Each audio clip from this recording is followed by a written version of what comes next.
Hey, what's up, everybody? This your boy Jason here. Uh, like to, acknowledge somebody out there that they're going through it right now. That's Ronald Hardt and Madeline Hardt. Madeline Hardt, she got diagnosed with cancer, breast cancer, and she'll be going in July 6, 2015 there to start her healing. To start a fight, but it's healing. Madeline and Ron, I posted a link down below. The link of just something to inspire you, just something to think about, just something to get your mind right as you're going in.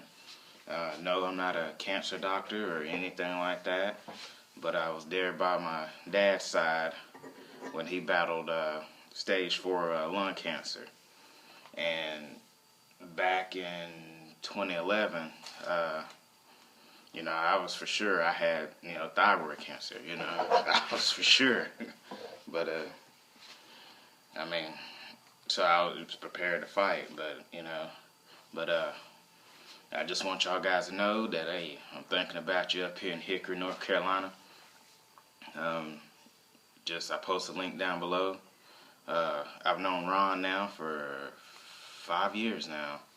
I met him at a supercross in Atlanta, and I noticed Ron was going through all the pits. You got this black gentleman here that looks like Tom Joyner going through the pits.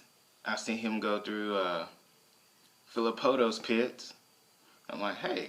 And then I see him go through Bubba's pits, and I see him go through Malcolm's pits, and our conversation was, I was like, hey, are you the truck driver? His response was, no, I'm not no damn truck driver. And then we hit it off, So we've been just conversating back and forth. But that was my first time at Ron, But cool dude. But I know them guys are going through it right now, and I just want y'all to know, hey, thinking about you, And don't think of cancer and stuff like that as a sentence. Think of it as going in healing. When I was going with my dad to his treatments, there's people there. They just gave up, and there were some that were going through the treatments that were out smoking. Go through the treatments and come out and go smoke. But anyway, topic of the day, I was just wanting to share my story, just how I got involved in the motocross and supercross and how I got involved as a fan. Just my story. But here it goes, In 1984, my dad bought me a PW50, like every kid, And we went through all the supercrosses, And there was no black people in supercross or motocross or anything, It was just, we stood out when we went to the races. But we go to race, and my dad will always talk to the team owners and the mechanics and the business side of it, And he saw, the riders getting hurt and stuff like that, and he just steered me away. But I always had this thing, and, just drove me to the sport. It just drove me, and I don't know, it just kept calling me. But fast forward 1994, got my first job, and I was like, hey, I'm going to buy me a dirt bike. Worked at a little grocery store making minimum wage at the time, $4.25 an hour. And I started pricing stuff, how much bikes would cost. That was a mistake, Here I am pricing, new bikes, new gear, new helmets, And it just daunted me, and I was just like, okay, this job ain't gonna cover, racing and all that, And my folks, they wasn't gonna help me in racing, They saw how dangerous it was. And besides my dad, it was drag racing. Well, I didn't let that deter me, and me and Dad, for some reason, me and him still went to supercrosses, went to the races.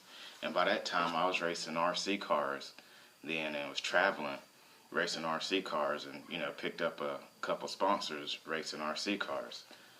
but my ear was still towards motocross and supercross, you know. Well, fast forward to 2004, I got a degree, associate's degree in 3D CAD and basic machine shop, you know. I was like, hey, I'm going to come in on the back end, you know. I'm going to be that guy behind the scenes. And I took a job designing walk-in coolers and freezers. That was my first job, designing walk-in coolers and freezers for grocery stores, restaurants, government buildings, fast food chains, you name it.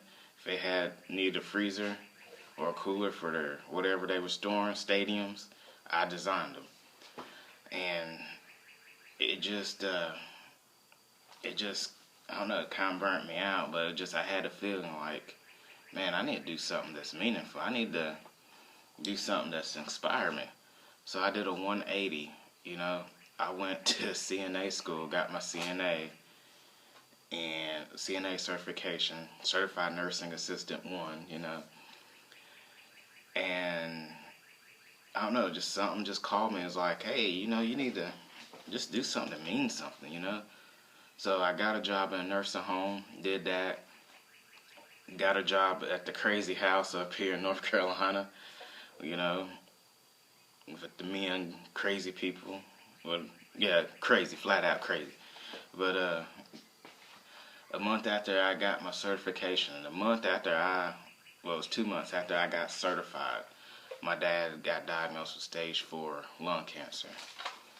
And me, my sister, my girlfriend, family, friends, we took care of my dad. We didn't let him go to a nursing home or nothing. We took care of him. That's how, you know, people do it. That's how classy people do it. Well, you know,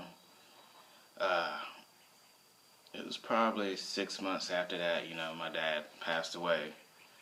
And then all this, you know, the bills, dealing with family, getting the legal stuff, you know, all that, I mean, it just overwhelmed me. And, you know, I told my dad I was going to become a nurse, you know. And after I went through all that, it just kind of I don't know, just took me, you know, just, man. But I was sitting there after I got all the legal stuff, gone to court, all that stuff taken care of. I had just enough money. This was 2009 or 2010. After all the bills and stuff were paid, debts and stuff were paid, I think I had maybe $3,000. And I just saw how fragile life was. You know, I was just like, man, yeah, this whole time, you know, I just wanted to do what I always wanted to do. So I bought, granted this is 2010, I bought a '05 used YZ450. I remember like it was yesterday. I bought it at Outlands Motorsports. And I bought some gear, cheap gear. I got, you know, helmets, boots, and goggles, everything. I think they had a special going, and a stand. I paid like $70 for all that. And what's crazy is the gear and the boots and the helmet and stuff, I still wear to this day. I mean, you know, but a buddy of mine taught me how to ride. And I remember the first time I went out, I didn't have my gear. And his name is Sam Reese. And he taught me how to ride. And I remember I didn't have my gear. So when he taught me to ride, I had a bicycle helmet and lug boots and blue jeans. But he just taught me how to ride, and long story short, I met Wyatt Seals.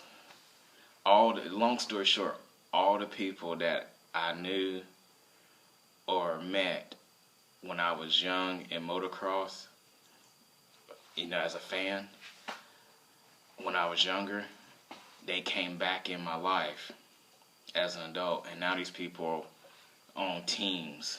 They got kids that raised.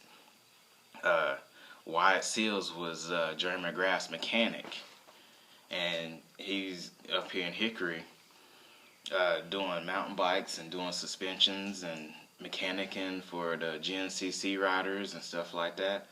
I met him when he was a mechanic for Jerry McGrath, and now here he is. It come full circle. Todd Bennick, I went to a supercross race that he probably raced in, and now here he is. He's up here. I'm riding at his track. He's giving me advice. Cleveland County Fairgrounds is a local race here. Sam Reese raced there. I didn't know Sam at the time, but he was racing there. And then here he is, full circle. He taught me to ride. So that's my story, I mean, life leads you and guides you to places where at the end you're where you need to be. Am I working a job in drafting or using my degree? Nah, I work a sucky retail job unloading trucks. Sky fell out back in 09, 08, and I took a job in where I could find, retail or was it, But I ride dirt bikes. I practice, not even practice, just going out and riding. That's therapy. And every time I ride, every time I put my helmet on, I think of like my dad and us at the track and, just doing it. But that's my story, y'all. I mean, like I said, social degree in drafting, certified nursing assistant, basic machine shop, unloading trucks at a retail store. Looking to go to school this fall for CNC, and I haven't gave up on my goal of coming in on the back end. One of the guys laid the foundation down in the business, and I'm gonna follow his foundation. No, I ain't gonna have MotoGP wins or nothing like that, but what he's doing now is where I'm going and where I want to be. And he laid the foundation down, and I'm gonna be that guy. But anyway, that's my 2 cents. That's my story. Ronald Hardt, Madeline Hardt, y'all go ahead and get your healing. Don't look at it as a burden or anything like that. You go in there, chemo and those treatments, and you look at it as like, this is my healing. And also, my advice to y'all, Ron and Madeline, is get as much sun. Stay out in the sun. That was another thing I know going through the chemo treatments with my dad was people are always just covered up, And I know they're afraid of getting sick and all that, but go to a park or go to the beach and get away from the germs and stuff and just bake in the sun. Just, purify your water. As I say, blend your food up. And just get out in the sun and get healing and fight. But anyway, that's my video. That's my story. That's how I got into it. That is what I do now. And I'm still riding my 2005 YZ450. I don't see a reason to even get a new bike except redo my engine. Anyway, y'all guys, y'all take it easy.